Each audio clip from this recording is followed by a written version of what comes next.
ছোটবেলা থেকে চানাচুর বলতে আমার একটাই পছন্দ, মুখরোচক, স্বাদে স্বাস্থ্যে। ভালো খান, সুস্থ থাকুন। মুখরোচক, ভালোবাসার ৭৫ বছর। সব সাজগোজ করে থাকবে, সে ঘুমোতে যাবো তাই সবসময় ঝকঝকে চকচকে, গরিব দেখানো যাবে না। কিভাবে পয়সাটা ইনকাম করা যায়, কি মুখ দেখাবো, এই জায়গাটা চলে এসছে। আমাদের বেঙ্গলে কেন হবে না? আগে যেটা হতো, আগে তো ঢুকতেই পেতো না স্টুডিও চত্বরটায়। ১০০ মাইলের মধ্যে যারা জানে না তাদের ঢুকতেই দেওয়া হতো না। কিন্তু এটা কি মজার জায়গা? মেলা খোলাম, আমি সব চলে গেলাম হই হই করে। এখানে সে রথের মেলা হচ্ছে, আমি চলে গেলাম। ছবিও তাই অবস্থা, ছবি দেখতে গেলে হতাশ হতে হয়। অসংখ্য ছবি আছে, মানে দেখার মতনই না, পাতে দেওয়ার মতন। আবার অনেক ছবি আছে দেখার মতো, তারা এন্ট্রি পায় না। প্রত্যেকটা জেলায় জেলায় সেমি নন্দন তৈরি হোক না কেন, লোকজন ভালো না, তুমি বলতে বাধ্য করলে। নাম বললে এখন তুমি আমার মুখ দিয়ে বেরিয়ে গন্ডল হবে যে সব জায়গায় গাল ভরা নাম আছে। নিজেদের পিঠ দেওয়াল পিঠ ঠেকে যাবে যখন, কবে দেওয়াল ঠিকঠাক জানিও না। রবীন্দ্র সদন চত্বর আর এই মুহূর্তে যে জায়গাটায় বসে আছি তাকে বলা হয় নাটকের প্রাণ কেন্দ্র, একবারে নাটকের আখড়া যেখানটার। আর এই মুহূর্তে আমার সাথে বিশিষ্ট নাট্য ব্যক্তিত্ব, অভিনেতা এবং অনেক কথা বলার তাকে নিয়ে দেবেশ রায়চৌধুরী রয়েছে। প্রথমত এই যে রবীন্দ্র সদন চত্বর এবং যেটা দিয়ে শুরু করলাম, শুরুতে বলি এটা হচ্ছে একাডেমি অফ ফাইন আর্টস, এর পাশে হচ্ছে রবীন্দ্র সদন। রবীন্দ্র সদন বলি, বাংলা একাডেমি বলি, আমাদের নন্দন প্রেক্ষাগৃহ, এর পাশে তো চার্চ আছে। এটা হচ্ছে একাডেমি অফ ফাইন আর্টস। এখানে নাটক হয় নিচে, এখানে বিভিন্ন রকম কি বলবো আঁকা প্রদর্শনী হয় এখানে নানা রকম ফাইন আর্টসের নিচটায়। আর ওই দিকটা হচ্ছে নাটক হয়, আর এর পাশেই হচ্ছে রবীন্দ্র সদন বা নন্দন বলি। এই যে জায়গাটা, মানে এখানে কতটা সময় কাটানো হয়, মানে এই নাটকের চত্বর এটা একদম। তো আপনার মতো মানুষ যারা নাটক মানে একদম প্রাণ বলা যায়, তো সেইখানে কতটা সময় কাটানো হয়? সময় কাটানো মানে এমনি বেশিরভাগটা হয় যখন এখানে অভিনীত নাটক হয়, নিজে যখন করি। একটা সময় ছিল, দীর্ঘ সময় বহুরূপীতে ছিলাম, সেই ৮৪ সাল থেকে প্রায় করোনার আগে পর্যন্ত, কত ১৮ করোনা এরকম হবে ১৯ এই পর্যন্ত টানা, মানে যখন যেদিন নাটকের আমাদের তারিখটা থাকে আর কি, সেই তারিখে আসতে হয় এবং তখন ওই সকাল থেকে রাত্রি ৯টা পর্যন্ত আছে। এছাড়াও এখানে নাটক দেখতে আসা বা এখানে এক্সিবিশন, ফাইন আর্টসের যে এক্সিবিশন এখানে আছে আঁকার, এখানে দেখতে আসা, কিংবা পাশ দিয়ে চলে গেলাম, পাশে বসে নাটক নিয়ে আলোচনা, কি নাটক হচ্ছে না হচ্ছে, একবার উঁকি মারা। যে হয়তো রবীন্দ্র সদন পাশে গেলাম, নন্দন চত্বরে গেলাম, সিনেমা দেখলাম, ওইখানে থাকার থেকে এইখানটা বেশি চলে আসি। এখানে চলে আসি কি নাটক হচ্ছে চারদিকে, সপ্তাহে কি নাটক হয়, এই দেখে যাওয়া আর কি।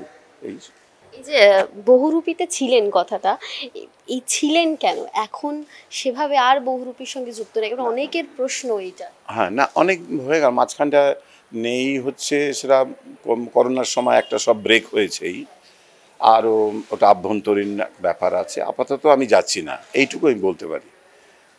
কেন বলতে পারবো না, দীর্ঘদিন ওখানে ছিলাম, আপাতত আমি যাচ্ছি না ওখানে। রবীন্দ্রভারতীতে আপনার পড়াশোনা এবং কুমার রায়ের কাছে নাটক, আপনি ছাত্র, গুরু শিষ্যের সম্পর্ক, সেখান থেকে বহুরূপী এবং দীর্ঘদিনের যাত্রা, থিয়েটার পরিচালনা সবটা নিয়ে এই যে বিচ্ছেদ একটা, এটা আপনাকে কতটা আঘাত দিয়েছে? না, একটা দীর্ঘ সময় ছিলাম, শুধু তো না, আমাদের ছোট যখন আমরা থাকি তখন আমরা স্কুল থেকে যখন বেরোই আর কি, সেই সময় তো যখন বেরিয়ে যাই তখন একদল বন্ধু বান্ধব, তারপরে যেখানে যা কাজ করতে তখন তো খারাপ লাগেই, সে তো বটেই। আবার যখন কলেজে যাই, কলেজে আবার নতুন করে বন্ধুত্ব, তার আবার বড়, তখন একটা বিচ্ছেদ হয়ই। সেই রকমই একটা নাটকের জায়গা, ইনস্টিটিউশন, সেটা হচ্ছে বহুরূপী। তা দীর্ঘ সময় ছিলাম ওখানে, নানা রকম শিখেছি। পুরনো যে মানুষজন, তাদের যা ইতিহাস সেসব জানা, বৃত্তান্ত, পড়াশুনো, বিশাল বিশাল পাণ্ডিত্য, বিশাল বিশাল মানুষ, একটা বটগাছের মতো মহিরীয়, সেসব জানা হয়েছে।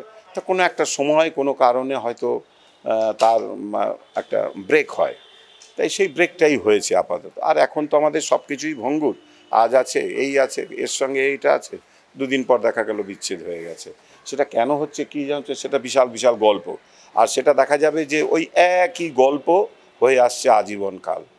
সে যে কোনো কারণেই হোক, যে প্রতিষ্ঠানের যে নিয়মকানুন বা তারা প্রতিষ্ঠান তো আর তো একটা দেওয়াল, একটা চিহ্নিত করা থাকে বহুরূপী, সে তো রক্ত মাংসের গড়া না, তাতে তার মধ্যে মানুষ চালনা করে। তো মানুষ ঠিকঠাক মতন চললে চলবে। যেমন দীর্ঘ 34 বছর বামফ্রন্ট রাজত্ব করেছে, এখন চলছে আবার তৃণমূল। কি কখন কোন সময় কি চলে যাবে, তারপরে দীর্ঘদিন থাকার পর তখন তো সেটা লাগবেই, আঘাত তো লাগবেই, একটা হতেই পারে। আবার নতুন করে তাকে বরণ করে নিতে হবে। এই যে বাইরের অ্যাটমসফিয়ারটা, আমি এতদিন ছিলাম না বাইরের, তো দু এক জায়গায় আগের বছরে এক জায়গায় করেছি, তারা আমাকে বলেছে, ডেকে গেছি। প্রাচ্য বিপ্লব বন্দ্যোপাধ্যায় ডিরেক্টর, এবং নাটক করেছি কোয়ারেন্টাইন, আরও দু এক জায়গায় অনেক জায়গায় বলছে, কিন্তু সেটা এখনও স্টেজ হয়নি এখনও, তবে হবে। কিছু করতে তো হবেই, নাটক তো করতেই হবে, অন্যান্য নাটক করতে হবে, অন্যান্য অভিনয়ের যে যাত্রা জায়গাগুলো আছে সেসব জায়গাতে করতেই হবে। আমি নতুন পরিচালনার কথায় যদি আসি, তেমন কোনো ভাবনা আছে যে পরিচালনা, নাটক মঞ্চে পরিচালনা করবেন আবার? হ্যাঁ, মানে এই যে বেরিয়ে এসছি এখন, আমি যেটা হচ্ছে বাইরের যে কাজটা, সেই লগ্নিটা একটু বেশি, যার ফলে কি হয়, আমি নাটকে কোনো জায়গায় যদি যাই এখন, একজন করছে, মানে আমি আছে একজন, দুজন তিনজন আছে আমাদের এখানে এখন, প্রায় একসঙ্গে অনেকগুলো নাটক করে, তারা ওই দিকেই মনোনিবেশ করেছে আমি একসঙ্গে কতগুলো করব। একজন আছে যে দীর্ঘ সময় ধরে, হয়তো 2 বছর 1 বছর পর পর 6 মাস পর পর নাটকটা করে, একজন করছেও। কিন্তু আমি এখন সেই সময়টুকু তো আমাকে বার করতে হবে, যে একটা নাটক করতে গেলে আমার 5-6 মাসের একটা পড়াশোনার দরকার আছে, 1 বছরের একটা পড়াশোনার দরকার আছে। তা সেই জায়গাটা, সেই সময়টা তো না বার করতে পারলে ওটা এখনো ভাবছি না আপাতত। হ্যাঁ, অভিনয়টা করার জন্য একটু সময় বার করতেই হবে, কারণ ওটা তো মনে করতেই হবে। এই যে নাটকের প্রতি ভালোবাসা, নাটকের প্রতি একটা মানে অগাধ প্রেম, এইটার মানে কবে থেকে আসলো আপনার মধ্যে? মানে সেই রবীন্দ্রভারতী থেকে কি সেটা শুরু হলো?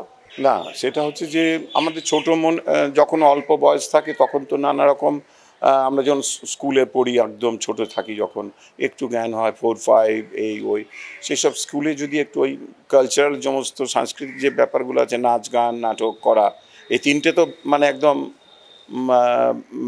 এর সঙ্গে একদম জড়িত আর কি, ছোট থেকে। তখন যে ওই দেখা থেকে হয়তো ছোট, তখন তো তত বুঝতে পারি না, ভেতরে ভেতরে হয় নাটক করছে, করবি তোকে, পারবো না ঢুকে গেলাম, এই ভিতরে ভিতরে ছিলই হয়তো। কিন্তু তারপরে দীর্ঘদিন পড়াশোনা করার পর, পড়াশুনো অত ভালো লাগতো না, জানতে ইচ্ছে করতো, রেগুলার স্কুলে যেতাম, মাস্টারমশাই পড়াতো, ওটা, কিন্তু পরীক্ষা দিতে ভালো লাগে না একদম, পরীক্ষা দিতে হবে, কিন্তু ওই দিতে হয় ওই কোনো রকমের পরীক্ষা। কিন্তু তার মাঝামাঝি খেলাধুলোয় খুব টানতো আর কি, খুব খেলাধুলো করেছি, প্রচুর খেলাধুলো করেছি। তো খেলাধুলো করার জন্যই হয়তো একটু ডিলে হয়েছে, কিন্তু সেই সময় একটা ব্রেক হয়ে গেছিল, খেলাধুলো ব্রেক হয়ে যাওয়ার পরে আমাদের ওখানে যারা আশেপাশে যারা বন্ধুবান্ধব, কেউ গান করে, কেউ নাচ করে, তারা অনেক কিছু করতো। তখন বলছি, তুমি একটা ভালোবাসো এত, তুমি তো ওইখানে করতে পারো, তখন রবীন্দ্রভারতী ভর্তি হয়ে যাওয়া আর কি। তারপরে যে ঢুকেছি, সেই বড় বড় মানুষ চারপাশে, বিখ্যাত বিখ্যাত মানুষ, যখন ঢুকেছি ইন্টারভিউ দিতে গেছি, তাদের চিনিও না, সুতরাং ভয় পাওয়ার কোনো ব্যাপার নেই। আমাকে যতবার জিজ্ঞেস করে যে, আমি স্যার আমি একটু শিখবো, আমি একটু শিখতে এসেছি, নিলে করবো আর নাহলে করবো না। তখন দেখছো ওই সারল্য দেখেই হয়তো বলছে, বাবা তখন তো এই কায়দা কানুনগুলো ছিল না, যে এই ফাইল, এত ফাইল, ছবি, তুমি কি কি করেছো ওইখানে, ওই করো, তখন এতটা ব্যাপার ছিল না। এখন যেমন এই ক্ষুদ্র একটা ছোটোখাটো জায়গাও সব গাদা গাদা লোক চলে যাচ্ছে, ছেলে মেয়ে ইন্টারভিউ দিচ্ছে, কি করবে, কোথায় কি করবে, তার ফলশ্রুতি কেউ কিছু জানে না, কিন্তু ওই দেখানো ব্যাপারটা বিরাট ছিল, তখন তো ওসব ছিল না। এই যে মঞ্চ থেকে তারপর পর্দায় দুনিয়ার আসা, এবং তার ক্যামেরার সামনে অভিনয় করা, প্রচুর টেলিফিল্ম, ধারাবাহিক রয়েছে, সিরিয়াল, তখন যেই ফরম্যাটে সিরিয়াল হতো, তো সেই শুরুটা যদি একটুখানি বলেন আপনি, যে কিভাবে সেই শুরুটা হলো? সেটা হচ্ছে, মানে আমি যখন রবীন্দ্রভারতীতে পড়ি তখন থেকেই আমার এর সঙ্গে যোগাযোগ আর কি। ছবি হয়েছে অনেক বড়, তারা হয়তো বেঁচে নেই এখনও, সেই ছবি দেখেছি, ছবি মানে করা দেখেছি, তখন ইচ্ছে হয়তো পড়াশোনা করতে করতে, ওটা তো আর একটা মিডিয়া, অভিনয় আর একটা জায়গা, সুতরাং পাশাপাশি ছবি ওটা থাকেই। আর আমাদের কোশ্চেন পেপারে তার নাম্বারও থাকে, বন্ধুবান্ধব অনেকে আছে এর মধ্যে জড়িত থাকে, বলে চল দেখবি ছবি বানানো হচ্ছে, দীর্ঘদিন একটা ছবি, 2টো ছবি, 3টে ছবি করা হয়, তার পাশাপাশি কিছু ছোটো ছোটো চরিত্র করতে বলে, দম করেও দিই, এইভাবে যোগাযোগ হয়ে যায়। এবং তারপরে আস্তে আস্তে করতে করতে তো ওই সিরিয়াল আরম্ভ হওয়া। সিরিয়াল তো আগে হতো না, সিরিয়ালের প্রথম দিক থেকেই শুরু থেকেই আমি ছিলাম। যখন সারা ভারতবর্ষে তখন একটা চ্যানেল মাত্র, তারপরে দুটো দূরদর্শন ছিল, তখন থেকেই আমি শুরুর দিক থেকেই করতাম। তারপরে নতুন ধারার যে পরবর্তী এসে তাতেও মানে যেমন ওই দিল্লি বোম্বেতে যেরকম ওই সব সাজগোজ করে থাকবে, সে ঘুমোতে যাব তাই সবসময় ঝকঝকে চকচকে, গরিব দেখানো যাবে না, গরিব লোক হলেও সে ঝকঝকে চকচকে থাকবে। এই যে ধারাটা, সেটার সময় সঙ্গে সঙ্গে ছিল দীর্ঘদিন, সেটার সঙ্গে সঙ্গে এই দীর্ঘদিন থাকার পরে এখন নানা রকম পরিবর্তন হবেই। এই পরিবর্তনের ধারা এখন চলে এসছে নানা রকম। ওই জায়গাটা একটা কীভাবে পয়সাটা ইনকাম করা যায়, কি মুখ দেখাবো, এই জায়গাটা চলে এসছে এই ধারাবাহিকটা।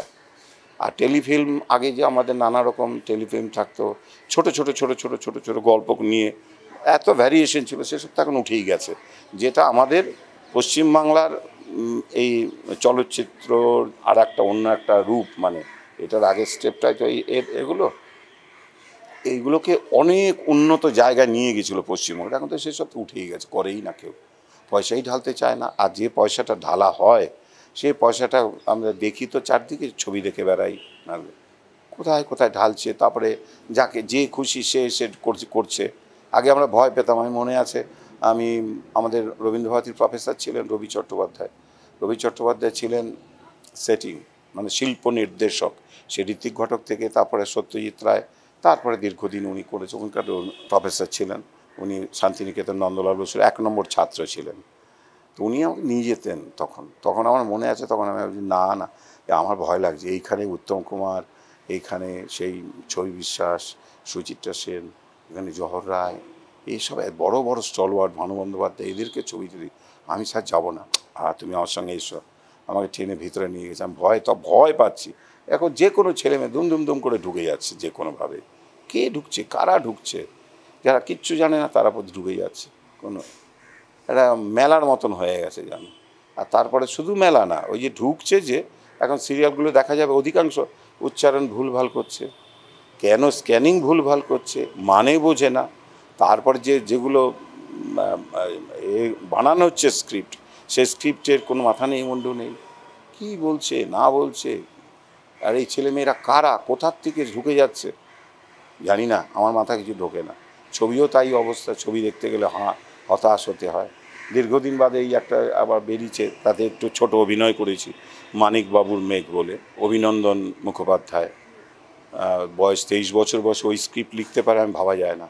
তখন আমার মনে যায়, আমি যখনই তাকে বলে, উনি যখন বলে যে একটু বলো, সবাইকে বলো, প্রথম কথাই আমি এটা বলি যে আমরা এতদিন ধরে ঋত্বিক ঘটক, সত্যজিৎ রায়, মৃণাল সেন, এইসব মানুষগুলো, তারপরে ঋতুপর্ণ ঘোষ, তারপরে শেষ এই মারা গেল মানে বাপ্পাদিত্য, কিছুদিন আগে সহজ পাঠের গপ্প বলে হলো দোস্ত, এরকম এই যে ছোটো ছোটো এইসব করার জন্য প্রডিউসার পাওয়া যায় না, পয়সা দিতে পারে না, কি কষ্ট করে সবাই ছবি করে। সে আগেও শুনেছি, সত্যজিৎ রায় পথের পাঁচালী যখন নিজেদের বাড়ির সব কিছু বিক্রি করে তখন এগুলো করা হয়েছে।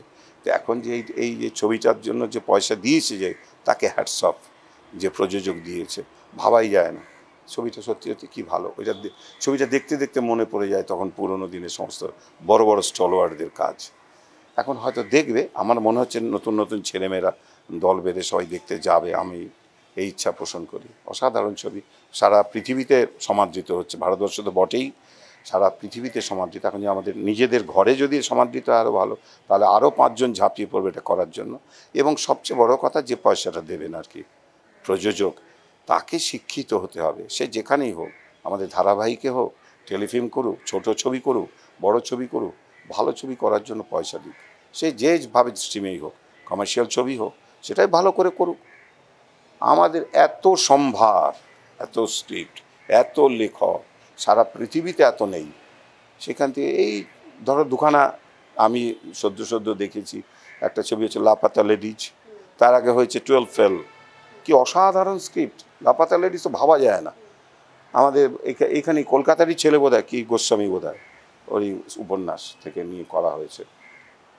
প্রথম দিকে তো চলছে, আমি যাকে দেখেছি সবাইকে বলেছি, আমি অন্তত মুখে বলেছি দেখো, ঠিক তাও যথারীতি দেখা গেল সে ছবি পরে আসতে শুরু করলো এবং সবাই হই হই করে দেখছে লাপাতা লেডিজ। এই তুমি বলো ওয়েব সিরিজ এখন নতুন বেরিয়েছে, তাও কয়েকদিন হয়ে গেল, পুরনো হয়ে গেল। পঞ্চায়েত বলো, কি সাধারণ গ্রাম্য একটা পটভূমিকায় ছোটো খাটো একটা সামান্য লোকে হা হা করে দেখছে। ভালো করে বানালো, ভালো অভিনয় করলে, ঠিকঠাক মতন করলে কি ভালো হয়। আমাদের এই আনাচে কানাচে লুকিয়ে রয়েছে সব গল্প তথ্য, এই তাহলে হবে না কেন? এই প্রসঙ্গটাতেই আসছিলাম যে সাহিত্যের ভাণ্ডার তো অনেক আমাদের, সেক্ষেত্রে সাহিত্য নির্ভর কাজ আগে যেরকম হতো, ধারাবাহিকের ক্ষেত্রে দেনা পাওনার কথা যদি আসি, এখন আর হয় না কেন? মানে এখন এই অভাবটা কোথায়, কি মনে হয়? বলছি তো, সবার উপরে ভগবান, আমাদের এই কাজের জন্য ভগবান হচ্ছে প্রযোজক, যিনি পয়সা দেবেন। আগে বিখ্যাত হাউসে বিখ্যাত লোক ছিল যারা পয়সাটাকে ঠিক মতন ব্যবহার করত, এবং যাদেরকে দিত, যে ডিরেক্টর বা যে লিখছেন তাদের উপর ভারটা দেওয়া হতো, তাদেরকে বিশ্বাস করতো, পয়সাটা দিয়ে ওই আনাচে কানাচে থাকতো না। এখন প্রযোজক ওখানে বসে সে বলবে আমি পয়সাটা দিয়েছি, আমায় যা যা বলবো তাই করতে হবে। যা করতে হবে মানে, তুমি এখন আমার একটা দরকার, 5খানা জায়গা দরকার, আমি এখান থেকে চলে যাব, আমি পুরী যাব, আমি এইখান থেকে চলে যাব, আমি অযোধ্যা পাহাড় যাব, আমি এইখান থেকে চলে যাব একটু আমার একটু পাহাড়টা আছে এমপি ইউপি এইসব জায়গায় চলে যাব।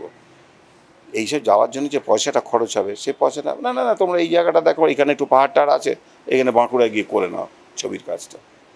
এই যে শর্ট করে দেওয়া নিজের মতন করে, তাতে কি হচ্ছে, নিজের লোকসান হচ্ছে, নিজের পয়সাটা খরচ হচ্ছে, আর যাকে খুশি নিয়ে নেওয়া, এটা তো ঠিক না।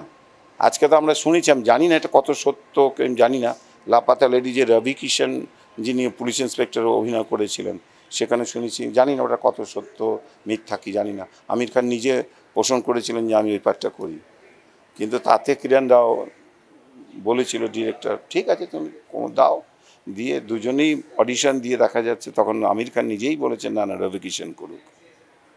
এই যে 100 জন 200 জন, এই যে তোমার লাফাতালের যে ছেলে মেয়েগুলো সব নতুন নতুন ছেলে মেয়ে, তুমি দেখো পঞ্চায়েত দেখো না, সব নতুন, আর কি অভিনয় করছে, একটা লাইন বলে চলে যাচ্ছে, হাঁ করে থাকা। এরা কিছু বাইরের থেকে দুমদাম করে চলে এসছে? একেবারেই না। তারা পড়াশুনো করা দেখলেই বোঝে যে পড়াশুনো করা ছেলে মেয়ে, এবং খেটে খুঁটে করছে এইসব। তাহলে আমাদের বেঙ্গলে কেন হবে না? আগে যেটা হতো, আগে তো ঢুকতেই পেতো না স্টুডিওর চত্বরটায়, 100 মাইলের মধ্যে যারা জানে না তাদের ঢুকতেই দেওয়া হতো না। এটা কি করে ঢোকে? আরও একটা প্রসঙ্গ থাকে যে গান শিখতে হবে, পড়াশোনা শেখা থাকে, নাচ শেখা হয়, কিন্তু অভিনয়ে যে শেখা, মানে অভিনয় শেখার মাধ্যমটাও কমে গেছে। এখন কেউ অভিনয় শিখতে চায় না। অনেকেই আছে যারা পর্দায় অভিনয় করতে চায় এবং সিনেমায়, সিরিয়ালে, ধারাবাহিকে অভিনয় করতে চায়, সেক্ষেত্রে নাটকটাকে একটা মাধ্যম হিসেবে বেছে নেয়। প্রথমে নাটক থেকে আসছি, সেটা কি একটা ওই মাধ্যম হয়ে গেছে? মাধ্যম হয়ে গেছে না, যেটা উচিত সেটা করা উচিত। কারণ তুমি যে শিক্ষাটা পাবে, সেখানে ধরো আমরা থিয়েটার করছি, আমাদের এখানে প্রায় হাজার হাজার গ্রুপ আছে আমাদের পশ্চিমবঙ্গে। এখানে যারা যারা অভিনয় করে তারা কিন্তু খুব পয়সা দিয়ে অভিনয় করে না, কিন্তু এখানে গ্রুপে এসে পয়সা খরচ হয়ে যায়। যারা মানে এর গল্প, বিরাট গল্প, এই যেখানে আমরা বসে আছি একাডেমি চত্বরটা, এখানকার গল্প বিশাল। মানুষ, কত মানুষের কত সংসারের টাকা, সংসার ভেঙে গেছে খালি নাটকের জন্য পয়সা দিয়েছে। সুতরাং এইখানে যারা যারা যেসব ছেলে মেয়েরা আসে, আমি যেটা বলি, আমি অনেককে বলি, তোমরা যাও থিয়েটার করো, থিয়েটার করে দেখো, সেখানে তো পয়সা লাগছে না, তোমাকে একটা পয়সাও লাগছে না, সেখানে তুমি শেখো, দিনের পর দিন যাও, ওখানে প্র্যাকটিস করো গিয়ে। আমার একদিন একটা ছোট্ট গল্প, মানে গল্প না, একটা বাস্তব ঘটনাই। আমি একদিন ওই ভরতলক্ষ্মীতে একটা ধারাবাহিকও করি, কয়েকটা সিরিয়াল করছিলাম। সেই সময় কিছু নতুন ছেলে মেয়ে, তার মধ্যে এখনকার দিনে বিখ্যাত নায়ক নায়িকা হয়ে গেছে অনেকে। তখন ছোট ছিল তারা, দলবদ্ধভাবে কোনো একটা ধারাবাহিকে পাঠ করেছে, কি চ্যাম্পিয়ন ফ্যাম্পিয়নের ওখানটার নাম বলা। তারা সব দল বেঁধে যেত, আর আমাদের দিকে একটু পাশ কাটিয়ে চলে যেত, আমরা সিনিয়র বলে। তখন ওই ভয়টা ছিল। এখন তো এসব কোনো ব্যাপার না। এখন যে কেউ কিছু জানে না, এই সিগারেট ধরাচ্ছে, ঘুরে বেড়াচ্ছে, গল্প করছে, আজে বাজে টক করছে, কথা বলছে, সিনিয়রদের প্রতি কোনো সম্মান নেই। যাই হোক, তখন এইটুকু ছিল। তো সেই সব ছেলেমেয়ে দূর থেকে দেখে আস্তে আস্তে চুপ করে পালিয়ে যেত, প্রত্যেক দিনই যায়। তা একদিন আমাদের ডাকলাম, চলে এসছে ভয়ে ভয়ে, সেই কত সমীয়, সেই সব অনেক দিন আগে, তাও প্রায় 20-25 বছর হয়ে যাবে বলছি। তার মধ্যে এখন বিখ্যাত সিনেমা আর্টিস্ট আছে, হ্যাঁ, আমি আর এখন নাম বলবো না তাদের। তারা, আমি তখন বলছি তোমরা যে এটা করো, আমি জিজ্ঞেস করেছিলাম তোমরা কী কী করো, কোথা থেকে এসছো, তোমরা অভিনয় করো? তা বেশিরভাগই কেউ গ্রুপ থিয়েটার করে না, মানে থিয়েটার করি না, তখন কোথা থেকে গান কেউ করে, কেউ নাচ করে, কেউ ওই যে কী বলে র্যাম্পে হাটে টাটে কী বলে ওটাকে মডেলিং, এইসব থেকে এসছে। তা আমি তো এইটা করছো, ওইগুলো করার জন্য কি করো তোমরা? নাচ গান তোমাদের রেওয়াজ হয় শুনেছি, 4-5 ঘন্টা করে রেওয়াজ করো, আমিও জানি সেটা হয়, নাচেও তাই। তা এর জন্য যে অভিনয় করতে এসো তার জন্য কি রেওয়াজ করো? বলে কেন, ওই ক্যামেরার সামনে এসে করছি আমরা। তা ঘরে তোমাদের কোনো পড়াশোনা নেই, কিছু করো না? হ্যাঁ, কী করতে হয় তাই আমরা তো জানি না। বোঝো তাহলে ঢুকে গেছে কীভাবে, এরা কীভাবে ঢুকে গেছে না জেনে টেনে এসব এখানে এসে ঢুকতে হয়, করতে হয়। তো এটা এইগুলোকে কী বলবো? আর এখন তো আরও না। আর এখন তুমি যেটা বলছো, যেটা ইউজ করা, এবার আনাচে কানাচে তোমার এই ছোটো ছোটো ইনস্টিটিউশন আর মাস্টারমশাই গজিয়ে গেছে এইসব করানোর জন্য।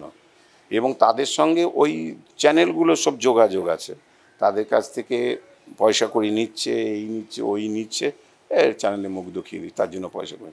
ওইভাবে কি ভালো ছেলে মেয়ে তৈরি হবে?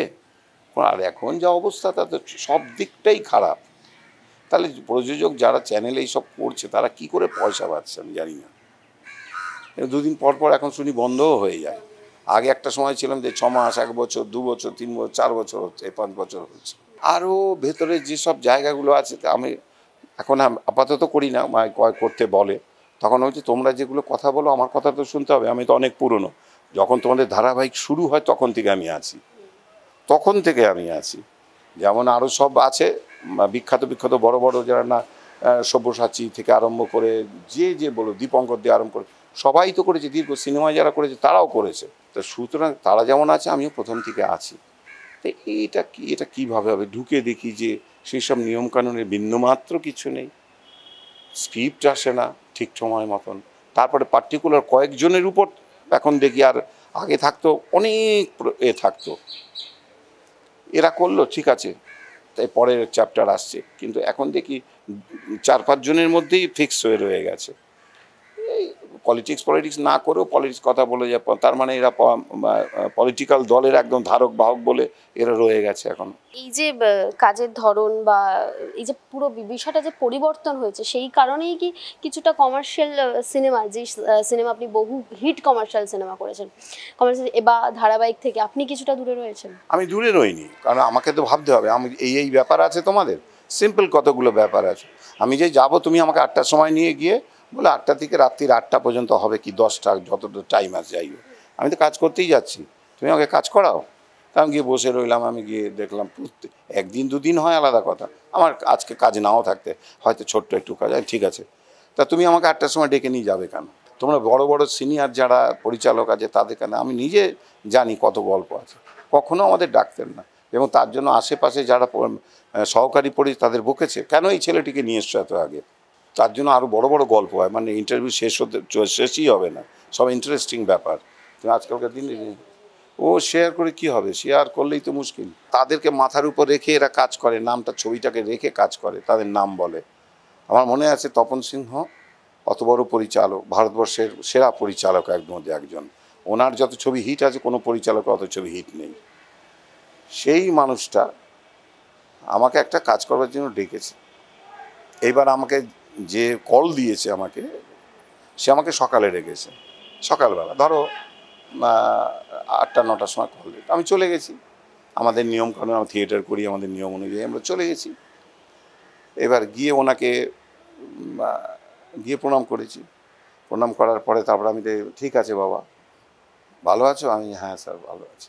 এবার গিয়ে খাওয়া দাওয়া করেছি, এই করেছি করে যখন বিকেল হয়েছে, ভাবো বিকেল হয়ে গেছে, তখন আমি কিন্তু ডাক পাইনি। বিকেল হয়ে গেছে, অথচ বুঝি না আমরা নতুন গেছি, আনন্দ, ঠিক আছে, আর অত বড় পরিচালকের সঙ্গে কাজ করবো, আমরা অতটা ভাবছিও না। ভাবনাটা কোন জায়গায় আসছে দেখো জায়গাটা। এইবার যখন আমার সন্ধে হয় তখন আমাকে মেকআপ করিয়ে আমার যে পোশাক পরিয়ে দিয়েছে, এবং আমার অভিনেতার উচিত যে পরিচালকের কাছে গিয়ে, দাদা স্যার ঠিক আছে দাদা, যথারীতি উনি জানি না খুব অল্প কথেন, মানে শহরটা খুব আস্তে আস্তে হয়। তোমার সকালে কাজ ছিল বাবা? আমি কি বলবো, আমি খবর চললাম না, আমাকে তো ডেকেছে সকালে। সঙ্গে সঙ্গে 2জন সহকারী পরিচালককে ডাকলেন। সহকারী পরিচালক বিখ্যাত তারা, একজন মারা গেছে বলাই দে, যার হাত ধরে তখন ছোট তারা নির্জন সৈকতে ওই জয়া ভাদুরী, সুমিরা ঠাকুর, এরা সব এদেরকে আর একজন হচ্ছেন পলাশ এরকম ব্যানার্জি না কি যেন, তার 6-7টা ছবি বাংলা ছবি হয়েছে পুরনো, সব ছবি হিট। এরা হচ্ছে সহকারী, তাদেরকে ডাকলেন, অত বড় সিনিয়র। আমি তো কিছু বুঝতে পারছি না, আমি তো নতুন একেবারে। এই ছেলেটিকে তোমরা সকালবেলা ডেকেছো কেন? তোমরা জানো না এই সন্ধ্যাবেলা শট? আর কিছু বলার তো, আমি এইটা বললাম, এটা থেকে তো শিক্ষা নেবেও না, কেউ কিছু নেবে না। তুমি কেন নেবে? অন্য সবাইকে এরকম ডাকবে কেন? না বসে, তোমার তো দরকার নেই তো, তুমি কেন খাওয়াবে? তোমার খাওয়ার পয়সাটাও তো নষ্ট হলো, তুমি ছিল ডাকবে কেন? এই ভিড় করাবে কেন? এটা তো ভিড়ের জায়গা নয় যে এখানে এসে গল্প করতে হবে। এখন আমাদের সিরিয়ালে তাই হয়, হয়তো কয়েকজন বড় বড় খুব নাম করা যারা আছে, সবাইকে তো পারে না। এই তো সব মানে কীরকম যেন একটা ভুতুরে ব্যাপার হয়ে গেছে সব কিছু। চ্যানেল কি মানে লোকজন, এটাকে আমি একে বলবো এক ধরনের অশিক্ষিত কাজকর্ম। একটু পাশে তুমি বম্বে, দিল্লি, ওইসব জায়গায় যেতেই হবে না, তুমি পাশাপাশি এখন তুমি বিহার যাও, তুমি ঝাড়খণ্ড যাও, সেখানেও সিস্টেমেটিক কাজ হয় সব জায়গায়, সব জায়গায়। আর যেখানে সবচেয়ে বেশি আগে যে কাজ দেখে সারা ভারতবর্ষ শিখেছে, সেই তারাই মনে হচ্ছে এখন কিচ্ছু জানে না, সব লাঠি ঘোরাচ্ছে, ছবি ঘোরাচ্ছে, এই করছে এই করছে। বুঝতে পারছে না যে এই স্ক্রিপ্টটা করলে কোনো এর দম নেই। বুঝতে হয় তো, আগে যেমন ছিল দম, সেটা তো বুঝতে হবে। আমি এটা করছি, আমার হবে না। স্ক্রিপ্ট যেমন আছে, আমি যেমন একজন ক্যামেরাম্যান নিয়ে নিলাম, আমি কেমন দুম করেছে কিছু জানে না, তাকে নিয়ে নেবো আমি, যেহেতু তার দাম পয়সা কম। এসব অনেক আছে, সেরকম অভিনেতা অভিনেত্রীদের মধ্যেও তাই আছে। আগে এক একটা বাংলা ছবি মানে 200 দিন মানে হাউসফুল থাকতো, মানে এইরকম চলতো। আর এখন অনেক বাংলা ছবি আছে, আজকে হলে আছে কিন্তু কাল নেই, বা আদেও বাংলা ছবিটা এসছে অনেকে জানে না। কেন ওই বাংলা ছবির পাশে দাঁড়ান বা ভালো বাংলা ছবি হয় না, এইটা কেন দর্শক বলে? এটা সবটা নিয়েই হবে, যেটা আমি আগেও সব কিছু বলে, ডিসিপ্লিনটা চাই সর্বদিক থেকে। ঠিক ঠিক মানুষকে নিয়ে, এটা কি মজার জায়গা? মেলা খোলামেলা, আমি সব চলে গেলাম হই হই করে, এখানে সে রথের মেলা হচ্ছে, আমি চলে গেলাম, ওপেন টু অল, সব ঠিক আছে, ভালো কথা, সেরকম হোক কিছু। এসব জায়গাতে ফাইন আর্টস একটা, এখান থেকে কত মানুষ কত কিছু দেখবে, হাঁ করে একটা টিকিট কেটে দেখতে আসে, কারো গান শুনতে আসে, কারো নাচ দেখতে কেন আসে? এই যে তুমি সোয়া সাপটা ব্যাপারে, এই যে এখন মোবাইল এসে চালু করেছে, তুমি এক্ষুনি ধরো যে গান গাইছে, প্রথম লাইনের গান শুনে সঙ্গে সঙ্গে বন্ধ করে দেবে, সঙ্গে সঙ্গে বন্ধ করে দেবে। আবার যে একটু ধরো ভালো সে দেখলো একটুখানি করে, কিন্তু সবাই এখন টেস্ট করে যাচ্ছে, নিজেকে টেস্ট করে। তার মধ্যে আমি বলছি না যে কিছু ভালো নেই, তার মধ্যে কিছু কিছু ভালোও আছে, সে প্রচারটা পাচ্ছে, ঠিক আছে, সেটা ওপেন টু হলো ওপেন। কিন্তু এই সব জায়গায় যেখানে তোমরা জেনে শুনে তোমরা পয়সাটা ঢালছো, সেখানে তুমি আজে বাজে লোকজন কেন নিচ্ছ? আর ওইসব ব্যবসাটা তো ওসবের ব্যাপার তো আছেই। হল আর কটা আছে? হল বলতে তো এখন তো সিঙ্গল ওই তোমার মল টল যা হল, নিজস্ব হল কোথায় তোমার হল? এই যে এখন নন্দন কি আছে? নন্দন আমরা জানতাম যে সারা পৃথিবীর এইসব জায়গায় এক্সপেরিমেন্ট করার হল, বিখ্যাত ছবি আসবে, আমাদের এখানকার ছবি দেখানো হবে, আমরা যারা জানি, সত্যজিৎ রায়, ওই মৃণাল সেন থেকে আরম্ভ করে, ঋত্বিক ঘটক থেকে আরম্ভ করে, তার পরবর্তী যারা আছেন, ঋতুপর্ণ গোস্বামী, তার উপরে কত বিখ্যাত পরিচালক হয়, তাদের ছবি দেখানো হবে এই হলটা। তার জন্য পৃথিবীর বিখ্যাত ছবি দেখানো হবে, ভারতবর্ষের বিখ্যাত ছবি দেখানো হবে। খালি একটা আমি যখন করলাম ইন্টারন্যাশনাল ফিল্ম ফেস্টিভ্যাল, সব ওইটুকুর জন্য তো না, সারা বছর যে ছবি, অসংখ্য ছবি আছে, মানে দেখার মতনই না, পাতে দেওয়ার মতন। আবার অনেক ছবি আছে দেখার মতো, তারা এন্ট্রিই পায় না। তাই এখানে হয়তো নিশ্চয়ই এখানে যারা বোর্ড আছে, জুরি বোর্ড আছে, ওইসব ছবি সিলেক্ট করানো আছে নিশ্চয়ই, তারা ভাবছে তো অন্যরকমভাবে। কিন্তু তার থেকেও যেটা বড় ছিল, আমার প্রথম ভাবনা ছিল যে এখানে একজন ওনারা বলেছিলেন যে আমরা এইসবের নিয়ে কাজ করতে হলে প্রত্যেকটা, এখানে যেমন নন্দন আছে, আমি নন্দনের মতন এত ভালো হল দরকার নেই, প্রত্যেকটা জেলায় সেমি নন্দন তৈরি হোক না কেন, জেলায় যেটার মুখ জায়গা, এখানে যেমন এইখানে একটা জায়গা, প্রত্যেকটা জেলায় একটা হল বানিয়ে দেওয়া হয়। সেটা হচ্ছে না কেন? জায়গা জমি নেই, এত জায়গা জমি, কত লোকের কত এই ধরা পড়ছে, ওই ধরা পড়ছে, এই ধরা পড়ছে। গভর্নমেন্ট একটু বললেই সঙ্গে সঙ্গে ওই জায়গা হয়ে যাবে, একবার হয়ে যাবে গভর্নমেন্টের। তো হল বানাক সেগুলো, সাধারণ সেই জেলাটার লোকজন তো দেখুক, তারা এই যে বহু হিট বাংলা ছবির তো রয়েছে, যদি একটা ছবি এমন কয়েকটা ছবি বলে যে ছবি আপনাকে আপনার অভিনয় ব্যক্তিত্বকে তৃপ্তি দিয়েছে, আত্মতৃপ্তি ঘটেছে যে ছবি করে আপনার? না, সে আমি অনেক সুযোগ হয়েছে, আমি বলবো না, অনেক বেশি হয়তো করিনি, কিন্তু আমার সুযোগ ঘটেছে। এই যে নাম বলেছেন তপন সিংহ, ছবি করেছি আজব গায়ের আজব কথা। কীভাবে যে সুযোগ হয়েছে সে গল্প, বিরাট গল্প, সে তা বিখ্যাত একজন করার কথা ছিল, সেই জায়গায় আমি করেছি। এবং আমি যে কোথার থেকে আসলাম, কেন আসলাম তাও জানি না। আবার আমি ছবি করতে গেছি অসিত সেন, আমি শেষ দিন পর্যন্ত আমি জানি যে আমি করব একটা টেলিফিল্ম, তারপরে শুনি যাবো সেখানে অন্য একজন করছেন, সে আবার অন্য গল্প, সে মজার এইসব বড় বড় ব্যাপার আছে। এই যে সন্দীপ রায়ের সঙ্গে কাজ করেছি আমি, ওনার সঙ্গে তো সত্যজিৎটার সঙ্গে তো আমার আলাপ ছিল না, কিছু ছিল না, ওনার সঙ্গেও ছিল না, এই আমি তপন সিংহ ছিল না, কোথার থেকে আমাকে ডেকে ডাক পড়লো, আমি তো যাইও নি, হয়তো কারো মারফত দরকার হতো ওই রকম একটা চরিত্র, থিয়েটার করি সেইখান থেকে ডাক পড়েছে। তারপরে আরও বলবো বিখ্যাত কত, এই যে ধরো কমার্শিয়াল ছবি, হরনাথ চক্রবর্তী, অনুপ সেনগুপ্ত, আরও মানে প্রভাতদার সঙ্গে কাজ করেছি, সিরিয়ালে করেছি, আরও অঞ্জন চৌধুরী তারও আগে, মানে ডেকে নিয়ে গিয়ে কাজ করিয়েছি, তখন আমার এখনও মনে আছে। হরদা প্রথম নিয়ে গিয়ে কাজ করালো আমাকে। এখন তারা তো নেই, পুরোনো বয়স হয়ে গেছে, বসে গেছে, তাদের হাতে কাজ নেই।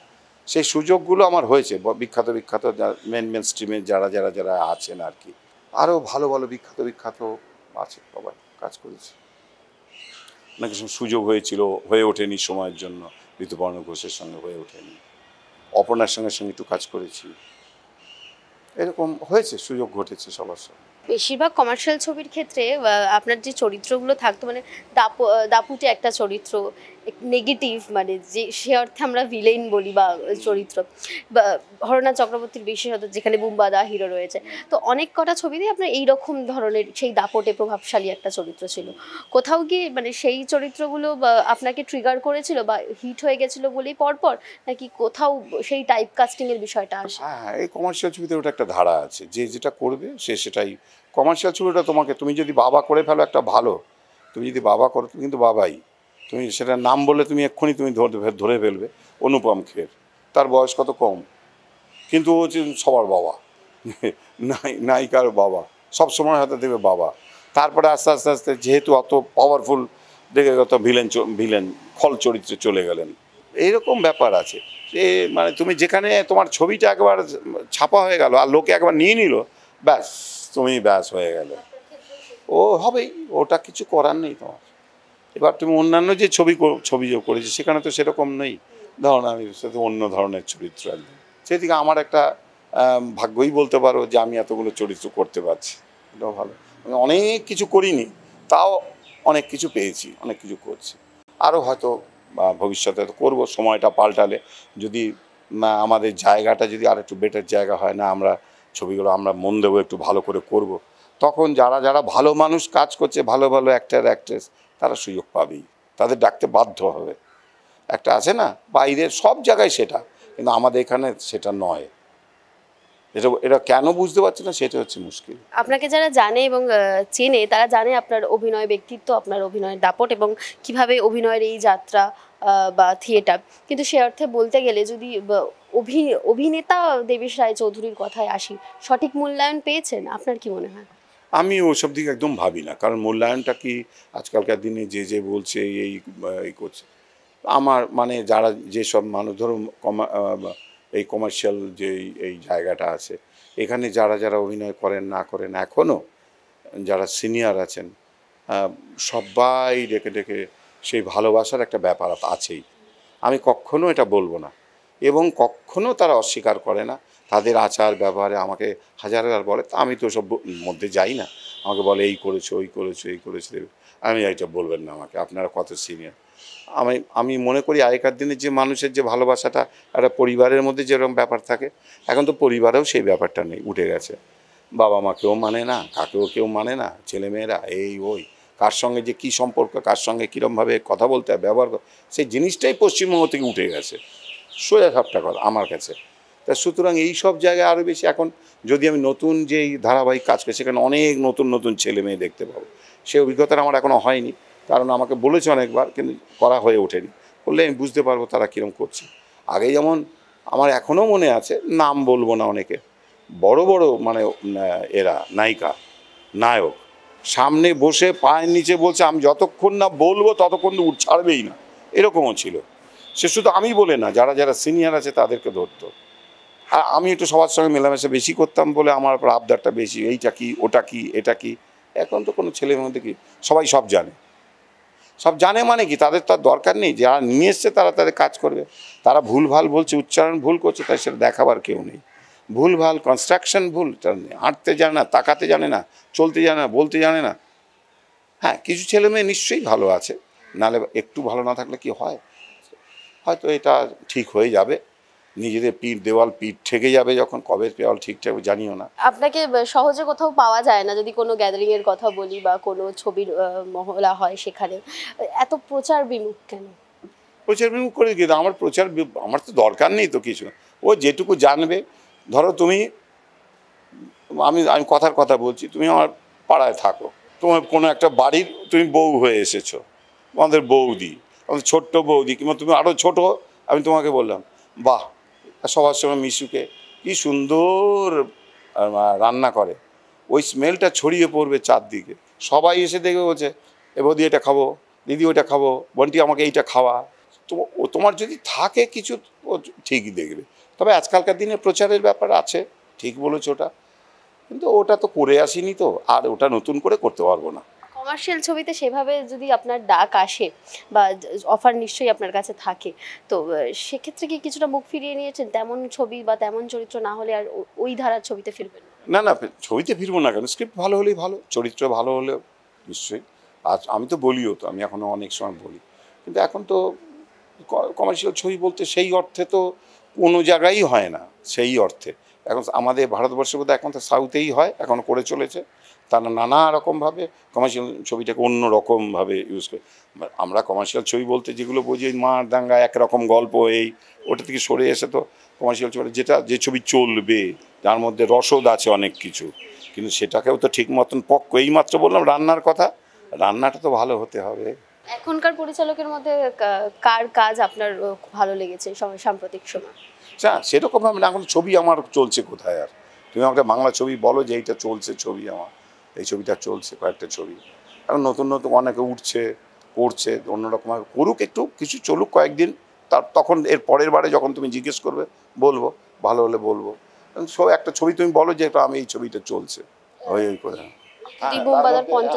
তার মধ্যে তুমি আমাকে বলতে পারো কৌশিক গাঙ্গুলি বলতে পারো, তারপরে কৌশিক গাঙ্গুলি তো বেশ অন্যরকম, মানে কমার্শিয়াল যেসব ছবি করে বেশ ভালোই করেন।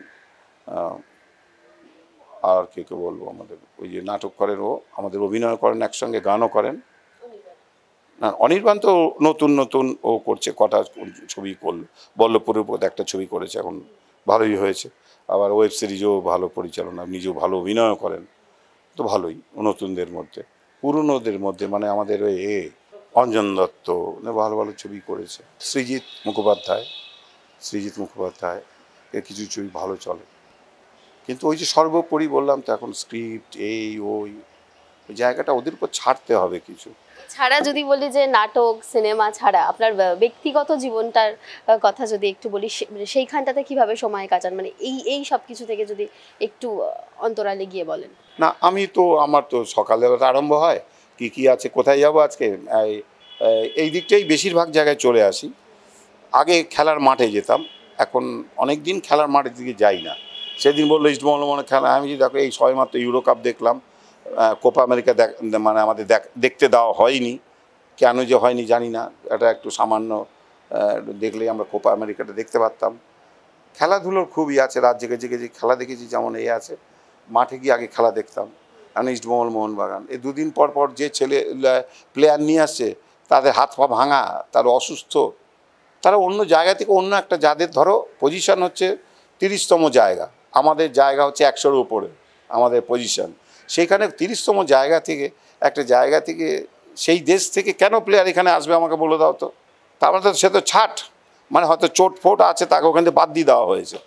তো এখানেই সে লাফালাফি করছে, সেখানে দেখলেই বোঝা যাচ্ছে সে উইন্ডেড প্লেয়ার। তা এই ইস্টবেঙ্গল মোহনবাগান যে করছে ওই খেলা আমি কি করব? আমি ইস্টবেঙ্গল মোহনবাগান নাম নিয়ে তো আমার মাথার ওপরে থাক। এই যে বহুরূপী, তুমি যে কথা বলছো, বহুরূপী আমার মাথার ওপরে থাক। বহুরূপীটা চালাকে লোকজন ভালো না, তুমি বলতে বাধ্য করলে। ওইখানেও তাই লোকজনকে ঠিক মতো করতে হবে। তুমি অনেক আগে থেকেই আজকে স্পেনের তুমি দেখো বাচ্চা ছেলেগুলো হাঁ করে তাকিয়ে থাকার মতো রাজ্য টানা খেলা, প্রত্যেকটা খেলা জিতে গেল। মানে ভাবতে পারা যায় না, ওইটুকু তো ছেলে, ওই 17 বছর বয়স ওই ছেলেটা, কোনো ভয় ডর নেই। এরা সব তো আন্ডারে খেলে, সমস্ত বয়স ভিত্তিক সে খেলে, সেখানে বড়দের সঙ্গে খেলে, যে কোনো সময় একটা লাগবে আর আউট হয়ে যাবে খেলা থেকে। সাহস কত মানে তুমি ভাবতে পারো, সারা দিন বসে বলে না এরা খায় ঘুমায় ফুটবল নিয়ে করে। আমাকে ওই সবটাই ছবি হোক এই হোক সবটা নিয়ে ঘুমাতে হবে। আমি এই দেখে বেড়াই, আমি বাংলা একাডেমিতে আসলাম, কবিতা শুনলাম, গল্প শুনলাম, শ্রুতি নাটক, সেখানে গিয়েও দেখি সবাই সব কিছু করছে, কোনো ভয় ডর নেই, কিছু নেই। কেন করছি? সে বেরিয়েছে অন্যেরটা শুনছি না, আমি তোমারটা শুনছি না, আমি হলের মধ্যে দেখছি তো এসে কেমন হলো, আমারটা কেমন হলো, অথচ তুমি একটা পাশে একটা শিল্পী পারফর্ম করছে তারটা দেখছি না।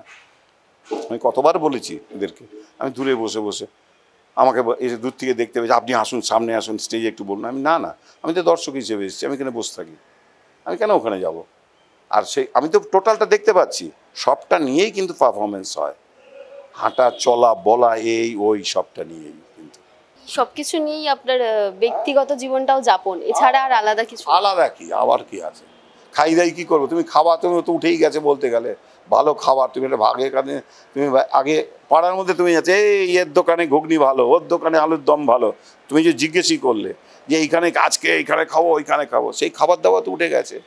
এত সব ভেজাল, এত সব এই একটা জায়গায় পুরনো দোকানগুলো, সেই দোকানগুলো পয়সার হবে লোকজন উঠেই গেছে। তুমি খাবে কি? ওই ওই চটজলদি ওই সমস্ত চাউমিন ওখানে যা আছে সেগুলো খাবে, একদিন খাবে, তারপর দিন ভালো লাগবে না, আর তোমার তো 12টা বেজে যাবে পেটের। কোনটা ভালো? আগে একটা, এখনও আমরা বলি যে আমরা এখন নর্থে যাই, নর্থ ক্যালকাটায় দোকান খুঁজে পুরনো দোকান খুঁজে বেড়াই, এইটাখানে খাবো ওইখানে। আর ওই যে বড় বড় নাম বলবো না, নাম বললে এখন তুমি আমার মুখ দিয়ে বেরিয়ে গন্ডল হবে, যে সব জায়গায় গাল ভরা নাম আছে, আমি খেয়ে দেখেছি। ওই যে তোমাকে বললাম না, আমি এখনও আছে পাড়ার মধ্যে আমাদের বৌদি আছে, এই আছে, সেখানে খাই। সে যে সামান্য একটু চচ্চড়ি রেঁধে দিল, ওর দিকে 1000 গুণ, ওইটাই ওইখানে 1000 টাকা দাম নিয়ে নেবে এক প্লেটের দাম।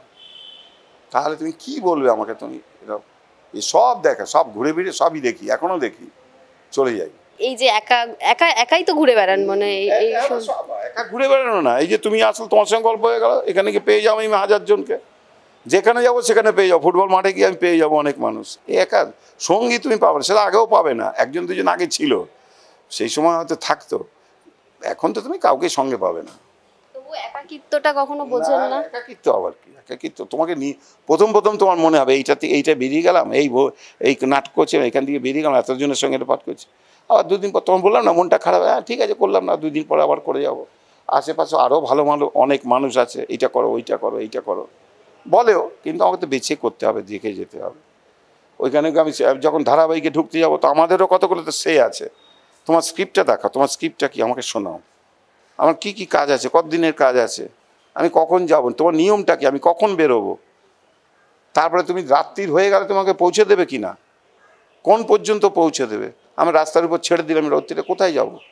তারপর কাজ করতে করতে শুধু আমার না তো আরও 5 জন যে হয়তো দেখছি এক লাইনের অভিনয় করছে, সে কোথাও যাওয়ার জায়গা নেই, কত কষ্ট করে সে রাত্রির 12টার ট্রেনে একটি মেয়ে যাচ্ছে, তাদের সম্বন্ধে ভাববে না? সব কিছু ভাবার আছে, আগে তো ভাবতো সবাই, এখন তো কোনো কিছু নেই, করতে হয় করো, না যাও ভাই চলে যাও, এরকম একটা ব্যাপার হয়ে গেছে। তাও যদি বুঝতাম, হ্যাঁ সাংঘাতিক একটা ব্যাপার এই ওই, আমি কার ছবি করতে যাচ্ছি, সত্যি ছবি করতে যাচ্ছি, আমি কি আমাকে দাঁড়িয়ে থাকতে হবে? এরপর আমার খালি চুপ করে দাঁড়িয়ে থাকবো? আমি শুনবো একটা কিছু, দেখবো একটা কিছু, থাকবো আমি ওইখানে গিয়ে, আমি অনেক কিছু শিখতে পারবো, জানতে পারবো, আমার পড়াশোনা হয়ে যাবে। তখন তোমাদের এখানে কী শিখবো, আমি কী জানবো? আর কাতারে কাতারে সব ছেলে এখানে যাও ওখানে যাও, অত সোজা। ফুটবলে বল লাথি মারতে পারে না, এরম করে গিয়ে আমি ফুটবল খেলতে আরম্ভ করে দিলাম, ক্রিকেট খেলতে আরম্ভ করে, ব্যাট ধরতে পারে না, ব্যাট আরম্ভ করে দিলাম।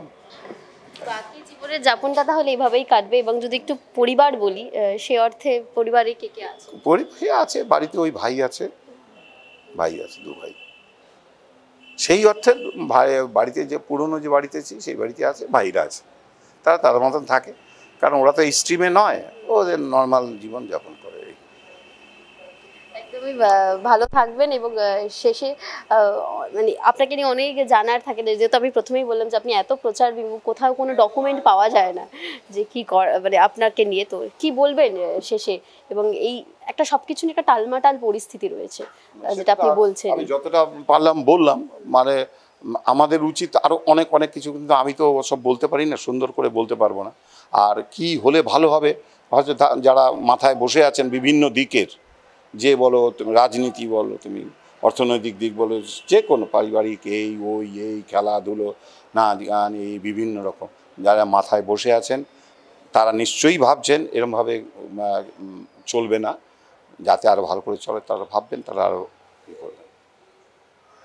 এইটুকুই বলবো আর কি।